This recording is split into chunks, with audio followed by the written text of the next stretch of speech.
ನಮಸ್ಕಾರ ಎಲ್ರಿಗೂ. ಇವತ್ತು ನಾನು ಈ ವರ್ಷದ ಹಿಂದಿ ಮೂವಿ ಸೆಕ್ಟರ್ 36 ಬಗ್ಗೆ ರಿವ್ಯೂ ಮಾಡ್ತಾಯಿದ್ದೀನಿ. ಇದೊಂದು ರಿಯಲ್ ಸ್ಟೋರಿ ಆಧಾರಿತ ಚಿತ್ರ.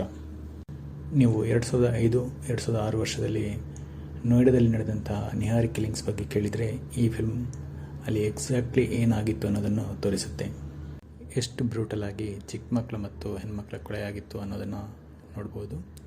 ಕ್ರೈಮ್ ಥ್ರಿಲ್ಲರ್ಸ್ ಇಷ್ಟ ಇರೋರು ನೋಡಲೇಬೇಕಾದ ಫಿಲ್ಮ್. ಮಕ್ಕಳ ಜೊತೆ ಮಾತ್ರ ಈ ಫಿಲ್ಮ್ ನೋಡಬೇಡಿ. ಫಿಲ್ಮಲ್ಲಿ 12th fail hero Vikram Massey Prem Singh ಪಾತ್ರವನ್ನು ಅದ್ಭುತವಾಗಿ ನಿಭಾಯಿಸಿದ್ದಾರೆ. ದೀಪಕ್ ದುಬ್ರಿಯಲ್ ಪೊಲೀಸ್ ಇನ್ಸ್ಪೆಕ್ಟರ್ ಕ್ಯಾರೆಕ್ಟರಲ್ಲಿ ಮಿಂಚಿದ್ದಾರೆ. ರಿಯಲ್ ಸ್ಟೋರಿ ಬೇಸ್ಡ್ ಫಿಲ್ಮ್ ಆಗಿರೋದ್ರಿಂದ ಎಂಟರ್ಟೈನ್ಮೆಂಟ್ಗೋಸ್ಕರ ಫಿಲ್ಮ್ ನೋಡೋರಿಗೆ ಸ್ವಲ್ಪ ಮಧ್ಯದಲ್ಲಿ ಬೋರ್ ಆಗ್ಬೋದು ಮತ್ತು ಎಂಡಿಂಗ್ ಕೂಡ ಸ್ವಲ್ಪ ಬೇಜಾರು ಮಾಡಿಸುತ್ತೆ. ಈ ಫಿಲ್ಮ್ ನೆಟ್ಫ್ಲಿಕ್ಸಲ್ಲಿ ಸ್ಟ್ರೀಮ್ ಆಗ್ತಿದೆ. IMDb ರೇಟಿಂಗ್ ಕೂಡ 7.3 ಇದೆ with 18,000+ votes. Acting and film ಮೇಕಿಂಗ್ಗೋಸ್ಕರ ಆದರೂ ಒಂದು ಸಲ ಈ ಫಿಲ್ಮ್ ನೋಡಲೇಬೇಕು. ನನ್ನ ರೇಟಿಂಗ್ ಈ ಫಿಲ್ಮ್ಗೆ 3.5/5.